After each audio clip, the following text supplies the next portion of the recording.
ఆయన కామెంట్ చేసింది కూడా ఈటల వర్గానికి సంబంధించిన వాళ్ళే కదా.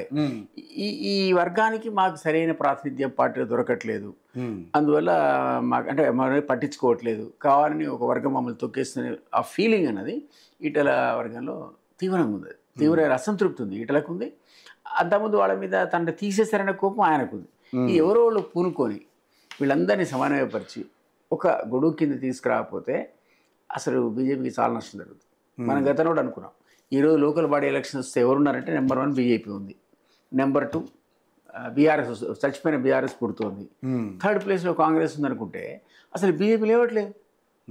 బీజేపీ అంతర్గత కుమ్ములాడడం వల్ల ఆ వ్యాక్యూమ్ ఏదైతే ఈరోజు ఏర్పడ్డదో పొలిటికల్ వ్యాక్యూమ్లో అసలు వాళ్ళు పోవట్లేదు. అందులో అది పోయినప్పుడు ఎవరు వస్తారు సహజంగా? అరే పాత బీఆర్ఎస్ అనే పరిస్థితి వస్తుంది, వాళ్ళకి అడ్జి వచ్చింది అక్కడ. అది కారణం ఏంటో అది తెలియదు. ఆ పార్టీ అంత సీనియర్స్ వాళ్ళు కాస్త వాళ్ళకి ఏమంటారు ఐడియాలజికల్ కమిట్మెంట్ ఉంది. వాళ్ళు ఈరోజు ఉన్న వ్యాక్యూమ్లో తెలంగాణలో వాళ్ళు నిండకపోతే రేపు రాబోయే రోజుల్లో లోకల్ బాడీ ఎట్లా గెలుస్తారు, ఆ తర్వాత అసలు అధికారులకు ఎట్లా వస్తారు? ఆ మొన్నవాడు ఇట్ల బదులు మీకు రామచంద్ర పట్టుకొచ్చారు. రామచంద్ర ఎందుకు తెచ్చారు? మళ్ళీ ఇదే ఇప్పుడు తనుకొని వస్తారు, ఈయనకి కూడా ఆయనకి ఈయనకు వాళ్ళు కూడా మళ్ళీ నాన్ కాంట్రవర్షియల్ పాపం అజాత శత్రువు అని తీసుకొచ్చారు. తీసుకురావడాలు ఏమవుతుంది? మీకు ఆశించిన స్థాయిలో పరిధి తీసుకురాలేదు మనకు తెలియదు. మనం అనుకున్నాం, మనం ఎవరికి తెలుసు అని. కిషన్ రెడ్డి లాంటి సీనియరే ఆయన ఏం చేయలేకపోయాడు కదా. ఎమ్మెల్యేలో డబుల్ డిజిట్ కూడా రాలేకపోయాడు.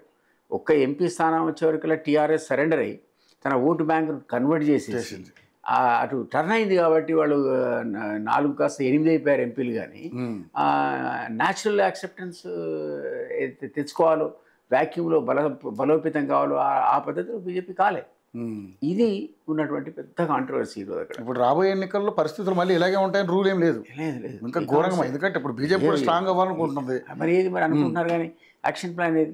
బీఆర్ఎస్ కూడా ఊరుకోదు కదా. బీఆర్ఎస్ మొన్న సరెండర్ అయింది. ఈవెన్ గ్రాడ్యుయేట్ దాంట్లో మనం గెలవనుకొని సరెండర్ అయిపోయింది బీజేపీ. కానీ ఇప్పుడు మీరు అందులో నిండకపోతే, ఆ వ్యాక్యూమ్లో బీజేపీ వెనక సంస్థాగత నిర్మాణం పూర్తి చేసుకొని ఇంకా కాస్త కన్సాలిడేషన్ చేయకపోతే, ఈ డిఫరెన్సెస్ని వాళ్ళు వదులుకోకపోతే బీఆర్ఎస్ డెఫినెట్లీ వేస్తుంది. అది కాంగ్రెస్ ప్రయత్నం చేస్తుంది, కారణం లేదు. మనం మొదటిసారి మాట్లాడుకున్నప్పుడు హామీలు నెరవేరలే దగ్గర నుంచి మొత్తం రెండోసారి కూడా అందరికీ వేసి పారేసారు. 2 స్కిప్ చేసినా రైతు బంధు అందరికీ పడ్డది, 50 ఎకరాలు ఇవ్వబడ్డది, 100 ఎకరాలు ఇవ్వబడ్డది. ఎలక్షన్ దృష్టిలో పెట్టుకుని వేసి పడేసారు. రేపు పొద్దున మనం చెప్పలేము, ఎప్పుడో అనుకున్నాం మనం చాలాసార్లు. మళ్ళీ మీరు మహిళలకు ఇచ్చేటువంటి కాంపెన్సేషన్ ఇచ్చి, నిరుద్యోగభృతి ఇచ్చి, ఇట్లాంటి 2-3 చేసేస్తే మళ్ళీ కాంగ్రెస్ రెకనింగ్లో అంటారు ఇంగ్లీష్లో, they may come for into reckoning. చెప్పలేము, ఉన్న వాతావరణం ఫ్లూయిడ్గా ఉంది.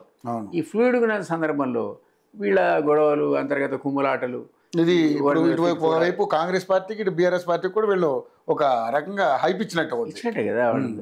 అవకాశాన్ని పోగొట్టుకుంటున్నారు. మంచి అవకాశం బీజేపీకి.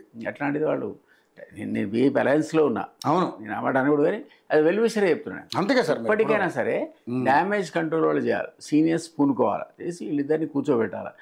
అట్లాంటివి ఉన్నటువంటి అంతర్గత కుమ్ములాటలు బయటికి రాకుండా కన్సాలిడేషన్ చేస్తే తప్ప బీజేపీకి తీవ్రమైనటువంటి నష్టం.